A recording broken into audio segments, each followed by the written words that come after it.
Right, so we do happen to have this question. It's basically on theoretical yield and percentage yield. So the question is actually paraphrased as, so we have calcium hydroxide, which is being reacted with sulfuric acid. All right. Calcium hydroxide that is being reacted with sulfuric acid. And so the first question is about you writing the balanced chemical equation. The second one is about stating the type of this reaction, the reaction whereby we have calcium hydroxide and the sulfuric acid reacting. The third one is definitely about theoretical yield. Okay, calculating the theoretical yield of calcium sulfate. Okay, from sulfuric acid. When sulfuric acid is at 34.6 grams, yes, 34.6 grams. The last one will be about a percentage yield, but let's get started, shall we? So writing a chemical equation, all you need to do is simply understand. They said calcium hydroxide, sulfuric acid. Calcium hydroxide, this is calcium hydroxide. Because calcium has got valence 2, and the valence 2 has to come here. Yes, true that. Sulfuric acid is this one. The products have to be calcium sulfate and water. So to balance this equation, right, you simply put 2 here. Yes, it has now balanced. Okay, it has now balanced. The second one was what type of reaction is this one? Of course, the answer is neutralization reaction. When calcium hydroxide, which is a base, a special base called alkaline, reacts with sulfuric acid, a reaction between a base and an acid is neutralization reaction. Yes. And so the next one was finding the theoretical yield of calcium sulfate, this one. Okay, if sulfuric acid has got the mass of 34.6 grams, when they mention that, when they give you, like in this case, they say sulfuric acid has got the mass of 34.6, they have already said between calcium hydroxide and sulfuric acid is the limiting reactant. Yes, every time you hear them mentioning mass, they give sulfuric acid mass, just know that they are indirectly telling you to say sulfuric acid is limiting reactant, which means sulfuric acid is the one that is ending faster than calcium. Let me say this is the one that is ending first. So calcium hydroxide is remaining. Okay, this one is finishing first. That is exactly what it means. That's what it means actually. Yes. So in short, we're going to be finding theoretical yield of calcium sulfate using sulfuric acid. What do?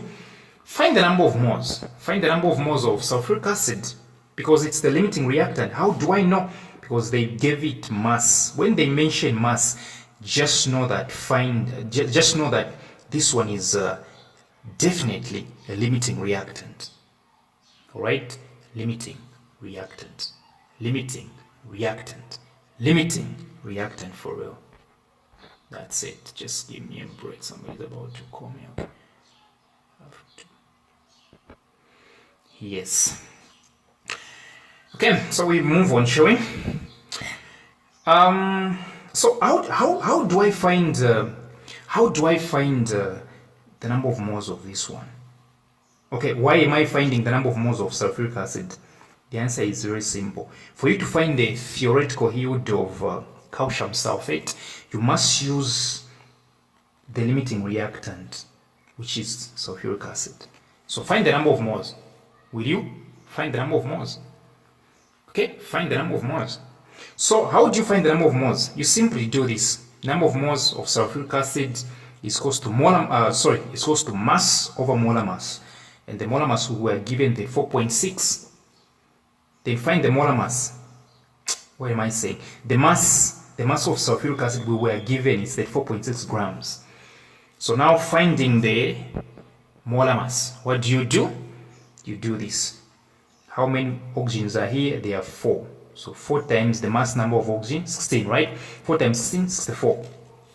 Next one, sulfur, right? How many sulfurs are here? It's 1. Times, what is the mass number of sulfur? It's 32, right? So 1 times 32, 32. Here we have a hydrogen, right? We have hydrogen. How many hydrogens are here? There are 2, right? 2. What is the mass number of hydrogen? 2. So 2 times 1, 2. And then you add all these numbers. It's the 4 plus 32 plus 2, 98. Yes. So now you do mass over molar mass, which is 34.6 over 98. What do you get? You get 0.35 moles. This is the number of moles of sulfuric acid. Yes. So now that you find that, you have to find the number of moles of calcium sulfate, because this is the theoretical, this is the compound here whose theoretical yield we are trying to find. Yes, so we are going to use sulfuric acid to find this one. What do? You simply look at the balanced chemical equation. Look at sulfuric acid. What number is here? It's 1. What number is here? 1. These guys have got one more. Their molar ratio is 1. Ukuri 1, no ukuri 1. Okay, which means sulfuric acid, let me say calcium sulfate and sulfuric acid have got the same number of moles, which is 0.35. Let me repeat. During mole concept, once you check the balanced chemical equation and you realize that here the molar ratios are the same, like in this case we have one calcium sulfate, even here 1 sulfuric acid, it simply means to say the number of moles of this one is equal to the number of moles of this one. So which means even calcium sulfate has got this number of moles of, they have got the same actually, they are the same. Yes. So if you want to prove, you can even do this. You say, okay, 1 mole of sulfuric acid, the number of moles is this one, right? 1 mole of calcium sulfate, the number of moles I don't know. Once you cross multiply like this, you're going to realize that even calcium sulfate will have the same number of moles, 0.35 moles. Yes. So theoretical yield simply means the mass, which means the mass of calcium sulfate. So you use the number of moles formula. All right. Yes. Yes. What do? You simply do this. Kylie, the number of moles is equals to mass over molar mass, right? So where there is number of moles, you put this number of moles because we already know. This one. Yes, calcium sulfate has got the same number of moles as sulfuric acid. Yes, it's equals to mass. Mass is the theoretical yield that we are looking for. Yes. And then you find the molar mass of calcium sulfate. Yes. You go like, okay, 4 oxygens times 16, 64. 1 sulfur times the mass number, which is 32, it's 32. 1 calcium times its mass number, which is 40. It's 40. You add, you get 136. Yes. So for you to find theoretical yield, you imagine this is 196. There is 196 here. Then you cross multiply. You do 0.35 times 136. What do you get? You get 48 grams.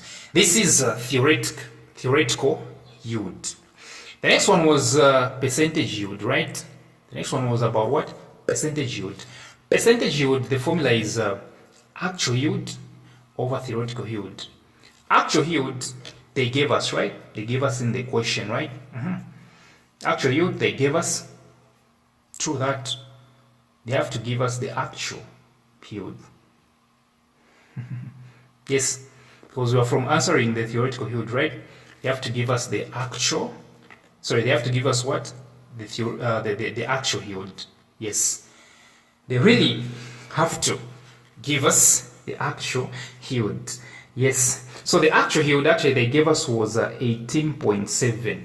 Yes, the actual yield you'll be given always. Okay, your duty is simply finding theoretical yield, which is 48. So actual yield 18.7 over theoretical yield, which is 48. So times 100. So you say 18.7 times 100, you get 1870 over 48.